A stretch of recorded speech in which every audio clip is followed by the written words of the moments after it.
교수님 강연에 앞서서 오늘 이 자리에 대한 소개를 먼저 좀 드리면 오늘 이 자리는 최문규 교수님의 퇴임을 축하하는 자리이자 기념하는 자리인 동시에 건축가로서 그리고 건축 교육자로서 지난 30여 년간의 교수님의 건축 작업을 한번 되짚어보고 또 오늘 특히 특강을 통해서 교수님의 입을 통해서 교수님이 그동안 건축에 대해 어떤 질문들을 해보셨는지를 직접 들어보는 그런 시간으로 이 자리를 마련을 했습니다.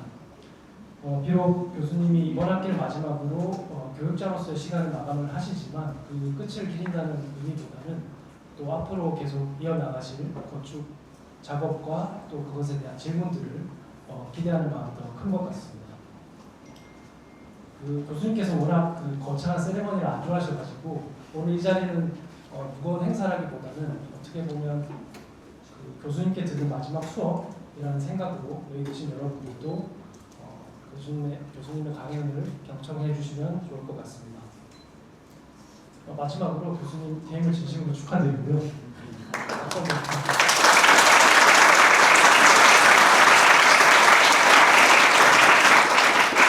많이 가르침 주시고 늘 멋진 건축가로 주셔서 늘 감사드린다는 말씀을 제자들 대표해서 드립니다. 감사합니다.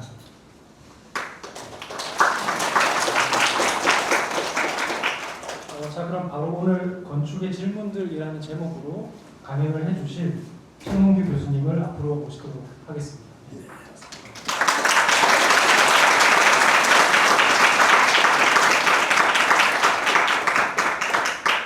불좀 꺼주시겠어요? 제가 생기만 이래가지고 되게 샤이해서 사실 오늘 강연을 하자고 얘기를 했을 때 저는 뭐 별로 안 하고 싶었어요. 근데 어떻게 하다 보니까 또 안 하는 것도 예의도 아닌 것 같고 해서 이 자리에 서게 됐습니다. 사실 제가 건축가로서 이제 뭐 은퇴하는 자리에서 프레젠테이션 하는 게 아니고 학교를 일단은 월급을 그만 받는 입장으로 이걸 해야 되잖아요. 그런데 무슨 얘기를 해야 되나 이런 생각을 하다가 제가 한 것들보다는 제가 고민하는 것들을 중심으로 얘기를 하고자 해서 오늘 제목을 건축의 질문들이라고 잡았습니다. 그래서 이것들은 지금 오늘도 제가 고민하고 있는 것들이고 그것들을 어떻게 건축화할지 이런 것들을 말씀드리는 자리고 그 중에 이제 초반에는 생각하는 방법에 대해서 후반에는 제가 그 생각들을 가지고 어떤 건물을 졌는지를 이렇게 아마 얘기해야 될 것 같아요. 저는 어쩌다 보니까 나는 자연인이다 이런 분들처럼 산속에 살지 않고 도시에 삽니다. 그러다 보니까 매일매일 사실 이 도시 속에서 질문들을 만난다고 봐야죠. 보통 많은 건축가들은 이렇게 영감이라는 얘기를 하는데 전 영감을 받아본 적이 거의 없습니다. 전 영감이 아니라 대부분 그냥 질문을 찾아다녔던 것 같습니다. 그러니까 질문은 어디 있냐 하면 이렇게 커다랗게 보지 않고 그냥 연세로죠. 우리 학교 앞을 이렇게 걸어 다니면 저는 이렇게 두리번 하다가 뭐 넘어질 뻔한 적도 많은데 대부분 이런 생각을 해요. 1층엔 왜 커피숍이 있는데 5층엔 없지? 왜 1층에는 점집이 없지? 뭐 이런 생각 많이 해요. 그 다음에 왜 이 집은 이렇게 건물을 설계했지? 그 다음에 내가 만약에 건물을 지면 여기다 건물을 나한테 누가 주면 뭐 지금까지 한 번도 없었지만 나는 어떻게 할 것이지? 이런 생각을 매일매일 하면서 보내요. 그게 제가 건축을 하는 방법들이고 그러면서 만나는 일들이 이런 일입니다. 여러분들 이게 뉴스를 보잖아요. 신문을 보거나 그러면 신문을 보면 이렇게 보면서 그냥 쭉 읽죠. 뭐 주택 규모의 인기가 높아지고 있다 이렇게 있잖아요. 그래서 집값 올라가겠네. 어떡하지? 뭐 이런 생각을 많이 하시잖아요. 근데 저는 이렇게 보면서 국민주택 규모? 이건 뭐야? 그래서 이렇게 다시 자세히 봅니다. 그리고 제가 하는 일 중에 굉장히 많은 일이 뭐냐면 이거를 그냥 한 번에 보지 않고 잘라서 봅니다. 이렇게 국민주택 규모. 그러면 주택은 알겠어요. 우리가 사는데. 국민? 그러면 저 네이버로 바로 들어갑니다. 그 네이버한테 국민은 한 국가의 국적을 가진 개인들의 집합이자 의무와 권리 관계를 있다. 그러면 내가 집을 그 국민주택에 들어가야 되는 의무도 있고 권리도 있어? 이런 생각을 해요. 그렇구나. 그런데 여기 이제 이런 생각하면 이 중에서 한 반 정도가 국민이 아니에요. 사실은 여러분들이 집을 사지 못하고 있으니까. 두 번째로는 규모예요. 규모는 뭐냐면 1973년 제정돼서 전용 면적 85제곱미터 이하의 4, 5인 가구 기준의 적정 주거 면적 이렇게 돼 있어요. 1973년이 언제냐면 요 앞에 계시는 이상윤 교수님이 태어난 해입니다. 아니 이상윤 교수님이 52이에요. 53인가? 53년 예. 아니 53년 전에 만들어진 법을 가지고 아직도 국민주택이라고 말한다. 이게 이상하잖아요. 그래서 만들어 놓은 게 이 집입니다. 여러분들이 이렇게 집을 보면 저걸 국민주택이라고 하는구나. 이런 집에 사시는 분들이 이 집에 반이 안 되시잖아요. 여러분들은 국민이 아니에요. 대한민국 국민이에요. 어제 투표를 했더라도 그건 권리를 행사할 걸 뿐 의무도 권리도 아닌 거죠. 근데 이 집을 자세히 보면 자세히 안 보시잖아요. 그리고 그 다음에 이 집을 70년대부터 이게 계속 변했습니다. 국민주택 규모가. 그래서 70년대 집하고 지금과 다른 점, 화장실이 2개다. 옛날에 하나인데. 두 번째로는 제일 오른쪽은 4베이다. 앞쪽으로 남향으로 다 실이 있다. 이게 보통 건축가 교수님들이 하는 얘기예요. 근데 저는 그렇게 보지 않고 이 안에 숨어져 있는 그 숨은 의미를 찾으려고 합니다. 그게 뭐냐면 저 안에는 여러분들이 국민의 자격, 여러분들은 이 정도를 사셔야 됩니다라고 하는 국민의 자격이 있고, 두 번째, 결혼을 해야 된다는 자격이 있어요. 그 다음에 애는 2, 3 정도가 돼야 되고, 밥을 해 먹어야 돼요. 왜냐면 주방이 있으니까. 그리고 저기는 프라이버시, 방문을 닫잖아요. 잠그고. 모든 집은 방문을 닫고 자국이 돼 있어요. 왜 그러냐? 그런 것들이 이쪽에 불평등이라는 것도 있습니다. 좀 이따 설명을 계속하겠습니다. 그런데 재밌게도 그 당시에 그 전에 통계치가 없어요. 이상윤 교수님이 태어나던 해 1913년도에 보통 가구원이 6명, 7명이었습니다. 지금 몇 명이냐면 1.8명이에요. 그러고 나서 얼마 전에 이제 책을 읽었어요. 자, 왜 한국의 미래는 가족이 아닌 혼자를 선택했는가? 서울대학교에 교수님께서 쓰신 책인데 필연적 혼자의 시대라는 책이 나왔습니다. 그래서 그 책을 봐요. 읽어보면 지금 전체 가구원의 42%가 혼자 살아요. 즉 100가구가 있으면 42%가 혼자 살아요. 그런데 우리는 아직도 국민주택 규모를 외치고 있어요. 재밌잖아요. 그러면 그 1인당 그럼 나누죠. 그럼 어떤 집에 살아야 되냐면 여러분들은 이런 집에 사셔야 됩니다. 여러분들의 국민주택은 혼자 살아야 되고 42%는 이것도 큰 거예요. 이거보다 더 작은 걸 찾을 수가 없었어요. 응? 아까 말한 대로 85를 4나 5로 나누면 20회배가 안 되는데 18회배 정도였는데 18회배짜리가 없어요. 물론 요 앞에 가면 있어요. 근데 그걸 찾을 수가 없어서 결국에는 2030이라는 거는 여러분들을 말하는 게 아니고 2030년을 말하는 건데 2030년의 국민주택은 도대체 뭐냐라는 고민을 하게 되는 거죠. 그러다 또 이런 책을 읽습니다. 왼쪽은 옛날 책 표지고 오른쪽은 지금 표지인데 저 오른쪽이 나름대로 재밌는 것 같아요. 왜냐하면 이게 굉장히 다른 조립식 가족이라고 하는데 두 여자분이 그 두 분은 이영경 교수님하고 동갑입니다. 이영경 교수님하고 동갑이고 비슷해요. 굉장히 연대를 나오셨고요. 두 분 다 연대를 나오셨고 결혼을 안 하셨어요. 그런데 여자 혼자 살다 보니까 불편한 점도 많고 무서운 일도 많고 하니까 우리 둘이 같이 모여 살면 어때? 라고 해서 둘이서 같이 삽니다. 그리고 길냥이들을 2마리씩 갖고 있었기 때문에 4마리. 그래서 이분들이 이런 그 뒤에 W2C4라고 써있는데 저분들이 낸 건데 2명의 여자와 4명의 그 고양이로 만들어진 집이다예요. 근데 그 집은 이 집으로 돼요? 안 되잖아요. 그리고 저는 이거를 하면서 보면서 생각했는데 고양이는 또 2차원 동물이 아니에요. 사람은 2차원 동물입니다. 개미하고 비슷해요. 바닥을 기면서 살잖아요. 근데 고양이 애들은 3차원 동물이에요. 그래서 만약에 이분들이 저한테 설계를 맡기면 나는 어떤 집을 줘야 되는가 라는 생각을 하죠. 이게 제가 생각을 하는 방법이에요. 저는 아주 작은 거에서 시작해서 그냥 계속 생각을 키웁니다. 그러다가 그럼 나한테 만약에 누가 설계를 하려면 어떻게 할까? 그래서 이거는 지금 그 큐브를 2분의 1로 나누는 방법에 대한 이제 스케치입니다. 큐브를 어떻게 나누느냐. 그래서 너하고 나하고 재산을 반반씩 냈어. 그래서 큐브를 나누기로 했어. 저는 피자를 먹을 때 그런 얘기 많이 하거든요. 피자를 샀어요. 피자를 사서 우리 배웅 교수님하고 나누기로 해. 그 반반 이렇게 나누시죠. 저는 이렇게 얘기해요. 중간에 있는 50%를 제가 먹을게요. 배웅 교수님은 주변에 50%를 드세요. 여러분 집에 가서 나눠보시면 굉장히 웃깁니다. 크로스밖에 안 나와요. 중간에 모든 것들 50%가 그런 것들에 대한 생각을 굉장히 많이 합니다. 그 다음에 그래서 이제 또 생각을 하는 거죠. 요새 아파트가 우리나라 서울시 아파트가 중위값이 10억 정도 돼요. 그럼 왼쪽에 국민주택을 야 밥도 안 해 먹으면서 왜 주방을 써? 그럼 그 방을 리노베이션해서 임대를 주면 한 달에 80만 원 받을 수 있는데 그 돈으로 배민하지? 저의 머릿속은 그렇게 돌아갑니다. 그러니까 어떻게 하면 우리가 사는 이 국민주택을 다른 방법으로 오느냐죠. 두 번째는 좀 더 심하게 말하면 아예 거실도 안 한다. 다 사람들한테 그냥 방으로 만들어서 임대 주자. 이게 지금 어디서 하는 거예요? 고시원이 하고 있는 일이에요. 사실은 민간에서 하고 있습니다. 그러니까 밥을 안 해 먹어도 된다. 근데 많은 분들이 맞벌이 하면서 밥도 안 하면서 주방은 좋아야 되고 뭐 옛날에 그 제가 싫어하던 광고인데 광고에서 뭐 여자의 꿈은 주방이에요 뭐 이런 게 있어요. 엄마한테 물어봐라. 무슨 여자의 꿈이 주방이냐. 지옥인데. 그런 생각을 하는 거죠.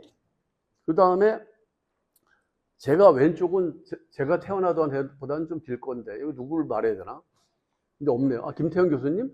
김태형 교수님이 태어날 때쯤이에요. 우리나라에 TV가 처음 들어왔죠.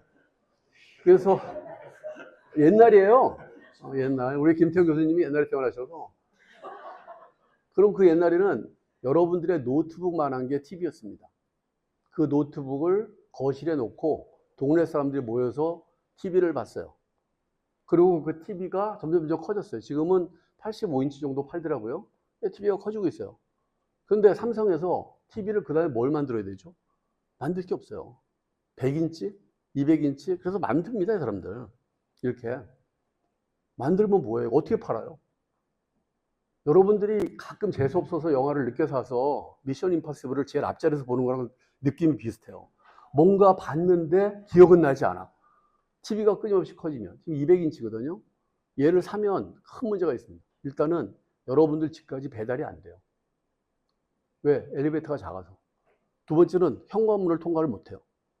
그러니까 이런 문제들이죠. 그래서 제가 삼성전자에 가서 특강을 할 때 이런 얘기를 했어요. 여러분들이 TV를 크게 만드는 게 아니라 집 설계를 다시 하셔야 된다. 똑같은 국민주택인데 방을 조그맣게 만들고 거실을 키워야지 LG전자나 삼성전자의 미래가 있다. 저는 다 다이어그램으로 대부분 얘기를 하는데 저는 200인치 사고 싶은데 집을 바꿔야 되는 거 아니냐. 그게 제 생각입니다. 그리고 또 하나는 아까 제가 얘기했지만 숨어있는 아이디어 중에 하나가 뭐냐면 뭐 어제도 선거였고 뭐 약간 정치적인 날이긴 한데 헌법 11조 1항이 뭐냐면 모든 국민은 법 앞에 평등하답니다. 근데 실제로 여러분들이 아파트의 방의 크기에 평등하세요?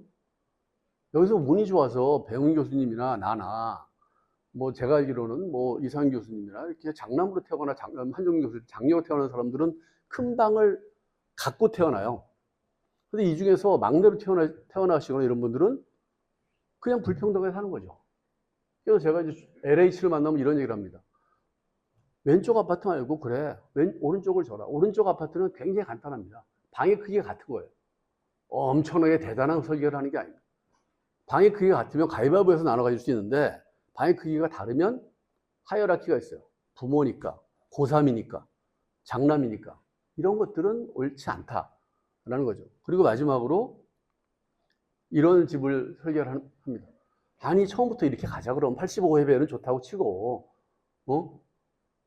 그냥 사람들이 자유롭게 DIY 할 수 있는 집으로 가야지 왜 자꾸만 무엇인가 규정하고 방 크기는 3개고 애들은 낳아야 되고 결혼을 해야 되고 이런 형식의 어떤 사회는 조금 아쉽지 않냐 하는 생각이에요. 그리고 이제 이런 생각들을 하는 게 제가 생각을 하는 방법들입니다. 그리고 그 생각들의 이제 결과들이죠. 결과들이 이제 우선은 전 주거가 굉장히 중요한 어떤 생각이라고 이렇게 어떤 영역이라고 생각하는데 이런 생각을 과격하게 하다 보니까 저는 주택을 설계한 게 거의 없습니다. 사실은. 그래서 설계했던 건데 얘는 그 조금 전에 얘기했던 대로 이게 집입니다. 집처럼 안 보시겠지만 집이고 어떻게 생겼냐면 이렇게 생겼습니다. 그래서 여기는 방도 없고 화장실만 있고 나머지는 아무것도 없어요. 실내 크기도 없고 그냥 애만 죽어라 도는 거예요. 애만 죽어라 다람쥐처럼 뛰는 거고 그런 집. 두 번째 집은 이런 집입니다. 제가 어떻게 어떤 기회에 집을 설계할 기회가 있었어요. 근데 그분이 혼자 살아요. 근데 우리 혼자 산다 그러면 아까도 필연적 뭐 혼자 시대에서도 그러지만 대부분 불쌍하게 생각합니다. 그리고 저는 그분도 약간 불쌍하게 스스로를 느꼈던, 그분도 혼자 사시는 분인데, 그 아마 그 영어 제목이 Inevitable Loneliness였던 것 같아요.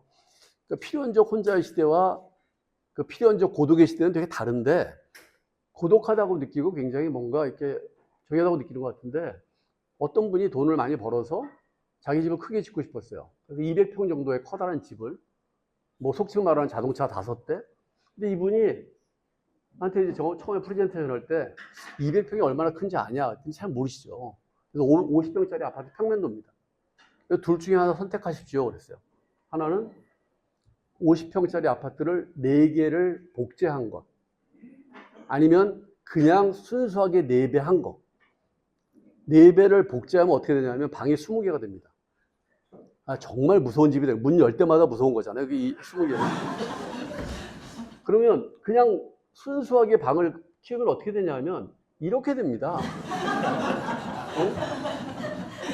인간의 엉덩이의 크기가 딱 정해져 있기 때문에 변기도 정해져 있고 그래서 200평으로 집을 하면 이런 집들이 있어요. 근데 이게 이제 너무 가난해 보이니까 이렇게 하세요. 이렇게 해도 엉덩이나 욕조의 크기는 변하지 않죠. 사실상. 그래서 이분한테는 내가 얘기를 한 건 그러지 말고 어차피 혼자 사는데 원룸 집시다. 원룸으로. 근데 원룸을 200평을 질 수가 없어요. 그 땅이 넓지가 않으니까. 그래서 그때 얘기한 건 왼쪽 같은 집이 아니라 오른쪽 같은 집이다. 그래서 그냥 좀 빨리 가면 수영장도 있는 집인데 이 전체가 다 평면은 복잡해 보이지만 원볼륨입니다. 그리고 이렇게 생긴 집이고 이렇게 설계를 하는 거죠. 그러니까 생각을 하고 이제 집을 이렇게 설계하는 쪽으로 가는 거죠. 자, 이제 제가 그러면 여기까지는 제가 생각하는 방법이에요. 저는 이렇게 주변을 다니다가 뭘 보면 이거 왜 이러지? 이걸 어떻게 하면 좋지? 뭘 그럼 우리들 사는 방법은 다른 대안은 없어? 뭐 이런 생각을 하는데 첫 번째가 제가 사이트 이렇게 하고 사이트는 의문문이 아닌데 물음표를 다른 이유는 저는 땅이 질문이라고 생각해요. 모든 건축의 땅은. 그리고 건축의 조건이라고 생각해요. 제가 읽은 뭐 여러 가지 책들 중에 인간의 조건은 뭐냐? 그럼 뭐 옛날에 뭐 이렇게 쭉 나오잖아요. 인간의 조건은 지구다. 얘가 제 생각이에요. 인간의 조건은 지구다. 발이 붙어 있다. 건축의 조건은 땅이다. 땅에 붙어 있다. 그만큼 무겁다. 그러면 한국의 땅은 어떠냐? 왼쪽처럼 산과 경사가 많다. 오른쪽처럼 사람이 연락이 많다. 그러면 이 두 개를 어떻게 건축으로 잘 정착시키느냐, 뿌리 내리게 하느냐가 제가 생각할 때는 건축이 내리는 질문이라고 생각해요. 그래서 지금 이거는 이 슬라이드를 넣을까 말까 한 2시간 전에도 고민했는데 저는 이 사진을 굉장히 좋아합니다. 그래서 저기는 저기 페일 블루 다시 지구입니다. 저기 지구인데 보이저 호가 찍은 사진이에요. 해왕성을 지나가면서. 근데 내가 얼마나 대단한 공간에 살고 있구나라는 생각을 하잖아요. 하지만 배고프네. 아니면 나 오늘 화장실 가야 되네. 이런 것들은 결국에 인간의 조건, 저렇게 어마어마한 생각이 있음에도 불구하고 사람은 지구 안에 있는, 지구 속에서 이렇게 조그만 땅 위에 있는 거라는 거죠. 건축도 그렇다고 생각해요. 그러면 건축이 땅과 어울리느냐 안 어울리느냐, 아니면 건축이 땅 속에 얼마만큼 뿌리 내리느냐를 증명하는 방법을 저는 이렇게 생각합니다.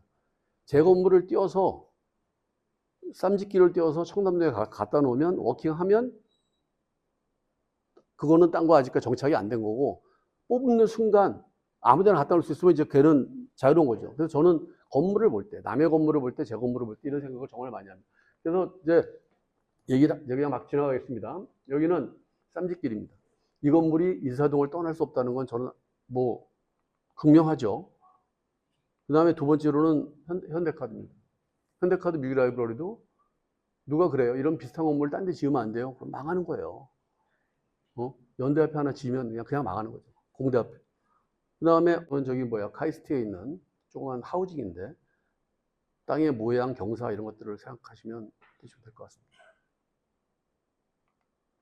그리고 이거는 여기서 제일 가까운 비가 내린다는 얘기를 들었는데 비가 안 내리면 꼭 보셨으면 좋겠는데 청송대 뒤에는 연세대학교는 법인 건물입니다. 이 법인 건물은 여기에 지금 그 옛날 건물 사택이 있어요. 옛날 건물이 주택으로 쓰시던 집이 있고 여기에 지금 커다란 나무가 두 그루 있는데 그 두 그루를 중심으로 해서 사무실을 지은 건데 이 건물들이 위에서 보면은 일단은 약간 무슨 빨판처럼 딱 붙어 있기도 하지만 이 경사면에 이렇게 좀 복잡하게 붙어 있습니다. 이 땅을 벗어나면 되지 않는 집들인 거죠. 그 다음에 숭실대학교 학생회관은 아주 대표적으로 여기서 보면 그래도 건물처럼 보이는데 이렇게 보면 건물인지 아니면 그냥 배경인지 모를 그런 집들입니다. 그리고 이제 시립대입니다. 백민 교수님 예측장인데 이것도 옆에 요 숲과 이런 관계들 때문에 이런 건물이 만들어질 수밖에 없던 어느 정도까지는 그러니까 땅이 내 건물을 땅에 질문하고 그 땅에 대한 질문들이 나한테 결국에는 건물을 이렇게 설계하는 힘을 준 그런 건물들입니다. 그다음에 얼마 전에 지어진 간송미술관입니다. 여기까지는 사이트는 사실은 설명할 게 굉장히 많지만 간단하게 넘어가고 이제부터는 제가 질문하는 것들 사실은 이 질문들이 바로 건물이 된 게 아니라 그 여러 가지 사실은 건물을 이렇게 하나 가지고 아 이건 이거야 저건 저거야 이렇게 말하기가 좀 어렵거든요. 근데 설명을 하기 위해서 그 중에서 제가 생각할 때는 결과적으로 이렇구나라고 느끼는 것만 설명하겠습니다. 건축은 공간을 만드는가라고 하는 건데요. 아니, 공간을 당연히 만들죠. 공간이니까. 근데 저는 이거를 건축의 교환 단위에 대한 질문들을 좀 바꿉니다. 치환하는 건 뭐냐면 제가 어릴 때 지금도 돈가스를 좋아합니다만은 나라가 잘 살게 되니까 돈가스가 좀 두꺼워지고 있는데 제가 어릴 때 돈가스 집을 가면 돈가스가 나와요. 근데 칼질을 하면 안에 고기가 없어요. 종이같이 얇은 뭔가가 존재하긴 하는데 그게 그러니까 걔는 돈가스를 만들기 위한 게 아니라 빵가루를 잡기 위한 뭔가 매테리얼이 있었어요. 근데 그 이유는 걔가 비쌌기 때문이죠. 그러면 우리가 왜 제가 이걸 M2, M3라고 세제곱미터라고 하냐면 이게 1970년대에 지어진 아파트입니다. 그리고 한동안 우리나라에서 가장 비싸다고 했던 아파트예요. 근데 얘네들이 어떻게 파냐 하면 이렇게 팔아요. 제곱미터로. 자, 제곱미터로 팔면 어떻게 되나요? 아까처럼 얇게 썰어서 파는 거예요. 끊임없이. 그래서 얇게 썰어서 판 걸 여러분들이 사는 거예요. 그러고서 아, 우리 집은 100평이야. 이게 자랑하는 거예요. 아, 우리 집은 100평이야. 야, 좋겠다. 근데 천장이 좀 낮아. 1.2m야. 뭐 이렇게 되는 거예요. 끊임없이 우리는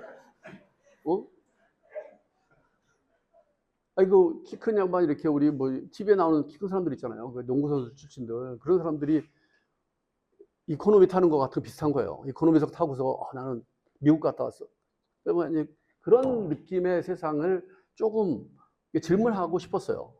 제곱미터라고 하는 건 평인데 이런 단위입니다. 사실은 아까 말한 대로 2차원 동물을 위한 사실은 단위고 어쩔 수 없이 우리가 지금 법으로 천장고는 뭐 2.6m로 한다라고 하지만 아직도 우리는 2차원 동물이에요. 3차원으로 살자라는 게 제 생각입니다. 이게 복잡한 생각이 아닌 거죠. 그래서 왼쪽 같은 세상 말고 나도 두꺼운 스테이크 한번 먹어보고 싶다. 아니면 돈가스도 제대로 육즙이 있는 걸 먹고 싶다라는 생각입니다. 이게 영화에 나온 건데 제가 옛날에 영화 봤던 기억이 있는데 이게 7과 2분의 1층이라고 하는 뭐 중간에 층이 있는 거예요. 이런 거죠. 이런 데를 우리가 이거 좀 뭐라고 해야 이렇게 막 돼 있지만 하여튼 자 이제 저는 이제 그러면 또 바로 제가 사는 빵으로 돌아갑니다. 제가 좋아하는 빵으로 돌아가서 빵을 샀다.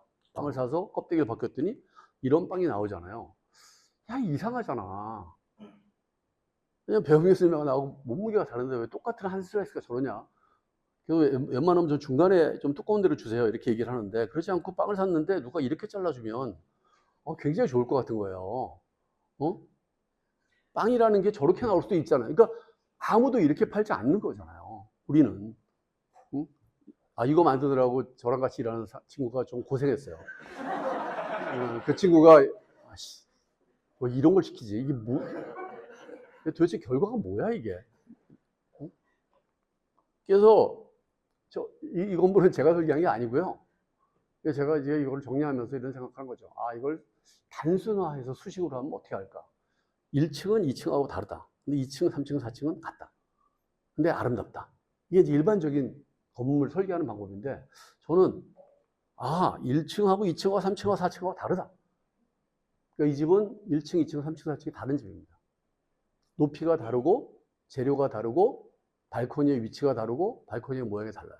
그러니까 아주 여러분들이 여기 이제 설계하는 분들이 많을 텐데 학생들이 야 이렇게 쉬운 거야 건축이?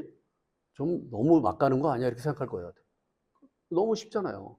그러면 바로 이 공식을 다르게 한번 써볼까? 1 플러스 2 플러스 3은 4다.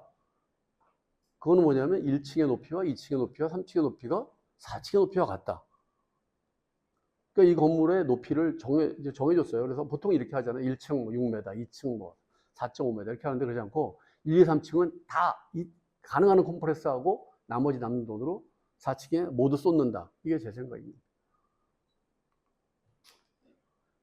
그러고 나서 이건 옛날에 제가 20년 정도 전에 현상설계에 냈었는데 그때 심사위원들의 그 공통적인 의견은 이상한 애가 하나 있다. 건축계에.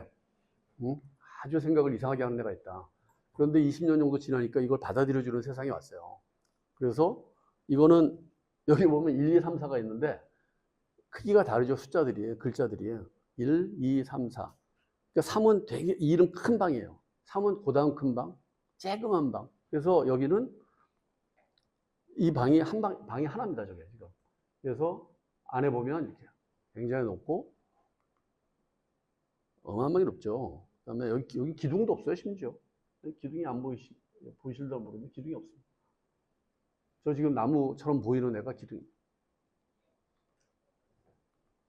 그리고 중간에 그 다음에 또 하나는 뭐냐면 이렇게 생긴 건물인데 이 건물은 안에 여러 가지 공간들이 있어요. 여러 가지 공간들이 있어서 이거는 공식으로 어떻게 만들어야 되지? 라고 생각을 하다가 A, B, C, D, E, F, G, H, I가 다 다른 색깔인 거예요. 다른 모양이고. 그게 저 집안에 들어있는 겁니다. 그러니까 이런 것들을 그냥 생각하고 건물을 짓는 겁니다. 물론 이 안에는 또 다른 생각들이 많이 숨어 있어요. 근데 그건 뭐냐면 저기 보면 뭐 색깔이 어떤 유리창은 노랗고 어떤 유리창은 빨갛고 어떤 유리창은 하얗고 그러는데 저는 항상 이런 생각해요. 너 색안경을 끼고 세상을 보고 있어? 이런 얘기를 하잖아요. 그럼 나는 내가 색안경을 꼈구나. 근데 너는? 이렇게 얘기해요. 그래서 당연히 색안경을 끼는 거 아니야, 인간은? 다 편견이 있는 거 아니야? 그렇다면 유리를 왜 다 똑같은 색으로 하지? 내 자리에 앉은 사람, 그러니까 여기 앉은 사람이 밖을 보면 빨간색으로 보이고 여기 있는 사람이 노란색으로 보이면 야, 너 색안경을 끼고 있어 라고 말을 못 하잖아요. 왜냐면 다 꼈으니까. 그래서 일부러 다 다른 색깔의 유리를 쓴 겁니다. 이거. 이런 생각들을 하면서 설계를 하는 거죠. 그래서 안에 있는 공간들은 이렇게 다 달라요. 크기도 모양도. 그리고 얘는 수식이 안 돼요. 그래서 야, 이상하게 막 그냥 대충 살붙이게 이렇게 나오더라고요. 얘는 제가 옛날에 백남준 기념관 현상 설계 냈던 아이인데 하나도 평행한 선이 없는 집입니다. 그냥 간단하게. 모든 공간이 우리 곱창처럼 넓어졌다 좁아졌다 넓어졌다 좁아졌다 위아래로 늘어나고 줄어들고 했어요. 현상 설계가 됐으면 제가 인생 진짜 망할 뻔한 집이긴 해요. 이거 안 뽑아주신 분들의 또 해안도 있는데 그래서 이런 집들이 제가 설계한 적도 있다. 그러니까 그래서 얘네들을 족보를 만들어 놓은 겁니다. 이거. 제가 지은 건물들을 나중에 보니까 이런 생각을 한 게 아니라 높이가 다른 집들, 건물 안에 볼륨이 다른 집들, 그 다음에 퍼스펙티브에 대한 고민들, 그러니까 우리가 르네상스가 생기고 퍼스펙티브가 생겼는데 그 퍼스펙티브가 어떻게 이 사회에서 다시 다른 건축가 되는지 하는 것들, 심지어 공간이 변하는 집들, 이런 집들에 대한 생각들을 한 적이 있습니다. 두 번째 제 질문의 영역은 시간이 여기서 가능한 것들이라는 건데 건설 산업에 대한 질문입니다. 자, 우리가 보통 한국적인 건 어느 쪽이야? 라고 하면 보통은 왼쪽이라고 생각하잖아요. 저는 오른쪽도 어마어마하게 한국적인 건축이라고 생각합니다. 정말로. 배울 수 있는 건 배운다. 물론 배울 게 많지 않아서 그렇지 배울 게 있으면 배운답니다. 그리고 어디서 배우냐면 자, 이 집은 제가 정말로 40년 전에 사랑에 빠지고 지금도 사랑에 빠지는 집입니다. 그러니까 다다완도가 설계한 코시노 주택인데 뭘 사랑하는지 여러분들 모르지만 전 저 콘크리트가 지금까지 인간이 만든 가장 아름다운 콘크리트 중에 하나라고 생각해요. 제가 킴베라트 뮤지엄은 안 가봤기 때문에. 그런데 그러다 보니까 많은 한국 건축가들은 저와 비슷한 집을 지으려고 노력했어요. 그래서 노출 콘크리트를 만들고 하는데 저는 거꾸로 이런 거에 좀 더 관심이 있었어요. 그 당시에 한국에서는 유로폼이라고 아주 허접한 집을 짓는 거푸집이 있었습니다. 그래서 그 거푸집을 가지고 집을 지으면 안 되나? 그래서 그 집을 갖고 최선을 다해서 집을 졌더니 이런 집이 됐어요. 제가 잘못한 것은 이때 유로폼 노출을 가지고 특허를 받았으면 제가 이 자리에 있지도 않아요. 회사를 세웠을 거예요, 정말로. 지금 건축가들이, 여기 있는 젊은 건축가들이 대부분 저게 누가 썼는지도 모릅니다. 근데 제가 처음 유로폼 노출을 제대로 쓰기 시작했고, 오른쪽에 보면 조그만 핀이 있는데, 유로폼에 보면 이렇게 폼 타이가 있는데, 플랫바가 있는데, 플랫 타이라고 하나? 그 플랫 타이를 얘는 스테인리스로 만들어서 했어요. 그래서 굉장히 많은 노력을 해서 집을 졌고, 저는 이제 더 이상 할 필요가 없다. 왜냐면 계속 많은 분들이 쓰니까. 이제 나와서 이건 잘 안 합니다, 이제. 그리고 저기 조민석 소장이랑 같이 했던 수직적인 어떤 조경에 대한 것들. 그리고 이 집은 그 파주에 있는 집인데, 요건 두 가지 설명이 있죠. 하나는 이 집은 네모난 박스에 아무것도 없는. 근데 내면이 달라요. 앞면, 정면, 옆면이 다 다른 집인데, 그때도 우리가 한국에서 할 수 있는 어떤 재료에 대한 얘기들, 벽돌을 가지고 어떻게 할 수 있는지, 그 다음에 저 빨간 페인트를 보고, 페인트 색깔이 너무 이뻐요 그러더라고요. 저는 페인트가 아니라 광명단입니다. 그러니까 우리 건축가들은 저걸 갖다가 파이널로 쓰질 않아요. 근데 우리는 방청을 가지고 이제 건물에 쓰고 이런 것들을 굉장히 열심히 했던 집들입니다. 콘크리트 시멘트 판넬을 붙이고, 그 다음에 이렇게 폼 타일 같은 것으로 이렇게 조경을 올리고, 그 다음에 자갈 하나하나를 벽에다 붙여서 집을 만들고, 이런 것들은 요즘은 많이 안 합니다만은 한국의 건설 산업, 지금은 또 많이 상당히 변했지만, 그 다음에 인건비, 그리고 할 수 있는 어떤 능력들과 관련됩니다. 그리고 이제 쌈짓길에, 지금은 이걸 볼 수가 없는데, 왜냐하면 전부 다 나이비가 다 자라서 쌈짓길에 벽돌을 붙이는 방법들, 이런 것들을 하나하나 벽돌을 만들고 붙이고, 그 다음에 걔네들이 이렇게 벽돌은 반대 방향으로 쌓으면 안 되잖아요. 쏟아지니까. 쏟아지지 않게 하는 법들, 그다음에 3차원으로 벽돌을 쌓는 법들, 이런 것들을 연구하고 그랬습니다. 그리고 이거는 정한숙 기념관이라는 집인데, 이 집은 집보다도 더 중요한 거는 이게 구조입니다. 이게 구조인데, 여기 있는 분 중에서 프로페셔널하게 이렇게 설계를 하시는 분들 알지만, 저기 있는 게, 저기 기둥이면 건물이 서는 게 이상한 거죠. 저는 사실 무너져도 큰 문제가 없는 집입니다, 사실은. 왜냐하면 저거 철골이 요 마우스보다 좀 더 크거든요. 그래서 저 콘크리트를 2층을 부을 때 일하시는 분들이 안 올라갔어요. 나 무서워서 못 간다, 여기. 이거 너무 무섭다. 그리고 나중에 가서 이제 건물이 다 젖었어요. 그래서 이제 이걸 실사하는 분이 있어요. 요새는 특검이라고. 그분이 와서 이렇게 재야 되잖아요. 근데 이게 법적으로 약간 문제가 있거든요. 근데 그분이 기둥이 어떤 건지, 뭐가 기둥인지를 알아야 체크를 하는데, 기둥이 있는 거 없는 걸 몰라요. 그냥 가신 거죠. 그래서 지금 젖은 모습은 이런 모습이고, 지금 저기는 좀 얇은 반짝반짝하는 은색이 사실은 기둥입니다. 저는 정말로 많은 사람들한테 많은 사람들이 제 스승이었어요. 그 사람들이 옛날에 르코르비지에 미스 반델로도 있고, 근데 그 미스 반델로의 바르셀로나 파빌리온을 보고, 나도 이런 집을 한번 줘보고 싶다, 이런 생각이 있었고, 그게 아마 된 걸 거예요, 아마. 그리고 여기에는 보이지 않지만 파주 출판단지의 많은 건축가들의 작품들을 보면서 따라하고 베껴보고 하면서 짓는 집들을 많이 있습니다. 이건 얼마 전에 제가 설계했고 그냥 파사드만 했다고 생각하면 되는데, 이거는 지금 재료가 다들 저희 재료가 세라믹이에요 그러는데, 여러분들이 냉장고에 쓰는 철판입니다. 냉장고에 쓰는 스테인리스 철판을 가지고 건물을 만든 겁니다. 그리고 다시 설명하겠지만, 단송미술관 같은 경우에는 나무입니다.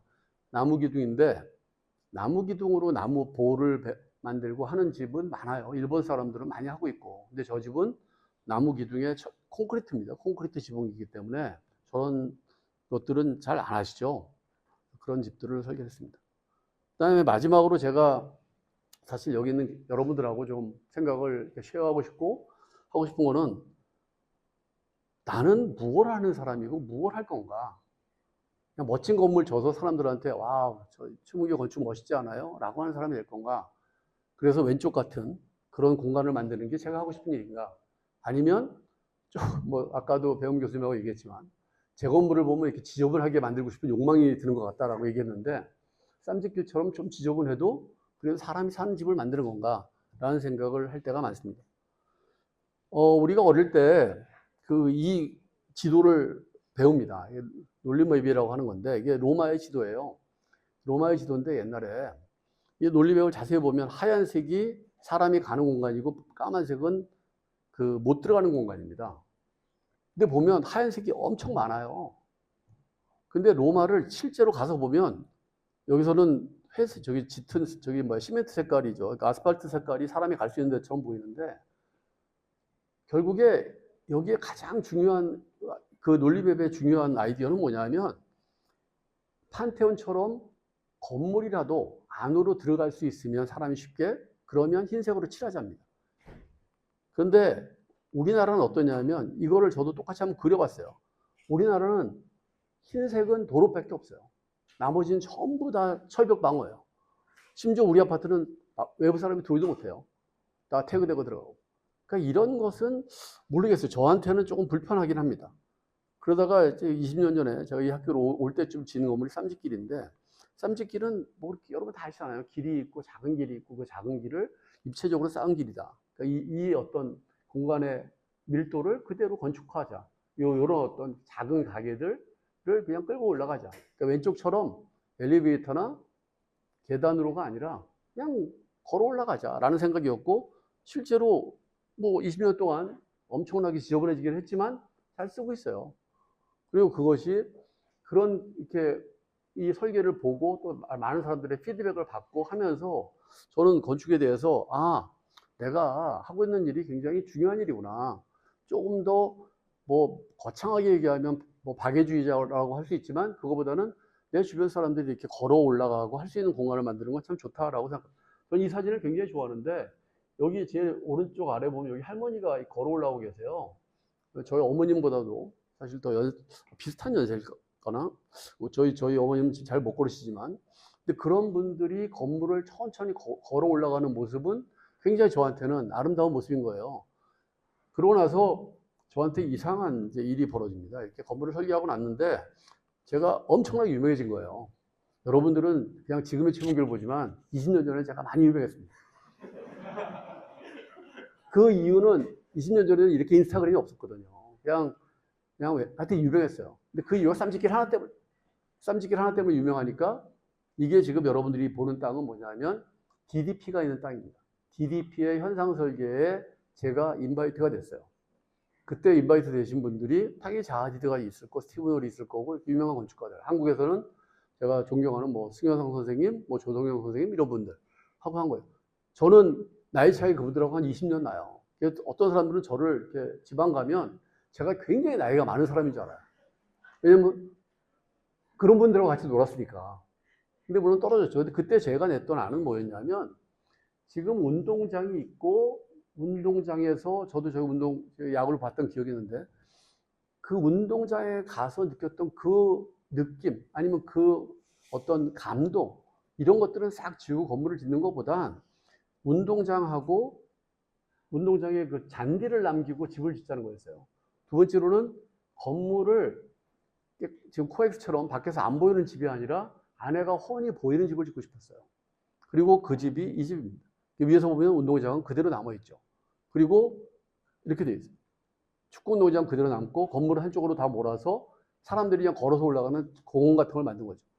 근데 누가 됐느냐? 이 건물이 됐어요. 저는 이 건물이 굉장히 훌륭한 건물이라고 생각합니다. 단지 이게 그런 정신을 갖고 있느냐, 아니면 다른 정신, 내 건물을 좀 봐달라고 하는 그런 공간이냐의 싸움인 거죠.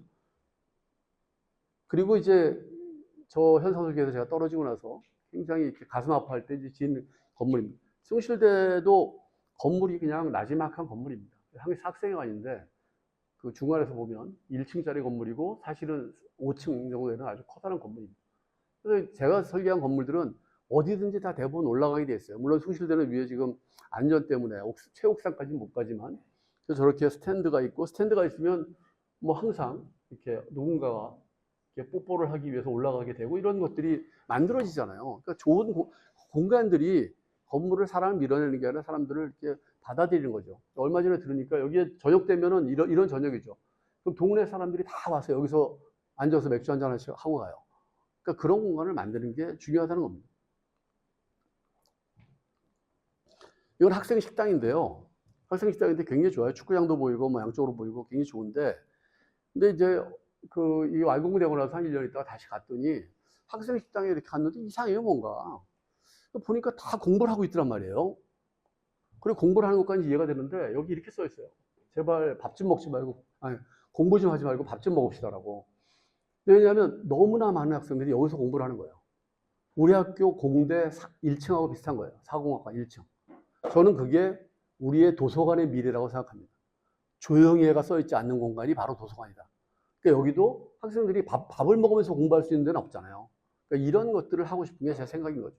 그리고 뭐 시간이 좀 딸리니까 이제 그냥 막 넘어갑니다. 저기 뭐예요? 현대카드고, 현대카드는 아시다시피 그런 정신들을 가지고 지은 집입니다. 그러니까 개인이 가진 땅, 개인의 돈을 가지고 짓는 집에 그러지 마시고 조금 내놓고 사람들이 쉬었다 가는 공간을 만들어 주시면 어때요? 라고 했고, 클라이언트가 훌륭하신 분이라 뭐 제 설득력이 좋았는지는 모르겠으나 하여간 또 그러죠. 뭐 그래가지고 이런 집이 젖었어요. 저는 이 사진을 참 좋아하는데, 아기가 아빠인지 할아버지인지 모르는 분하고 놀러 와서 앉아서 시간을 보낼 수 있는 거, 그다음에 비가 막 오는 날은 잠시 비를 피해서 이 공간에서 친구를 만나는 것, 이런 것들이 제가 하고 싶었던 일입니다. 그리고 아까 시립대도 그런 생각을 가지고 있습니다. 시립대를 이제 백수영 기념을 가보시면 뭐 조금 긴 얘기를 하게가 되려나요? 요 뒤쪽, 요 건물의 뒤쪽에 그 주택들이 쫙 있습니다. 이 집을 지을 때 큰 플랜카드가 붙었어요. 우리 집 앞에 이렇게 큰 건물을 지으면 안 된다. 근데 집을 짓고 나니까 옛날 건물보다 작은 거예요. 그래가지고 이거를 갑자기 플랜카드를 띄려니까 좀 부끄럽잖아요. 또 환영한다는 안 되잖아요.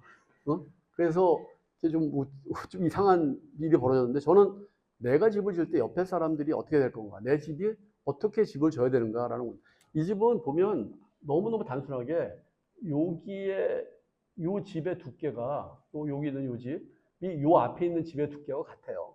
옆에 있는 집하고 이게 줄을 맞춰서 공간이 펼쳐지도록 한 거지, 내 집이 두꺼워졌다 이런 것들을 결정을 잘 안 하는 거죠. 하여튼 그렇습니다. 저 집 모습이고요. 간송미술관은 뭐 얼마 전에 저였지만 가서 보시는 게 좋을 것 같아요. 시간 관계상 그냥 슬슬 넘어가겠습니다. 땅에 맞춰서 건물을 지은 거고, 건물의 옥상은 전부 다 사람들이 다닐 수 있고, 그러다 보니까 그 대구의 왼쪽에 있는 게 팔공산입니다. 대구 사람들한테는 그 일종의 우리의 북악산 비슷한 거죠, 서울에. 그것도 훨씬 더 의미가 있죠. 팔공산을 보는 뷰가 이분들한테 굉장히 중요해요. 그래서 팔공산을 바라보는 건물을 설계한 거고, 그 위에는 건물을 짓지 않고 그냥 커다랗게 내버려 뒀습니다.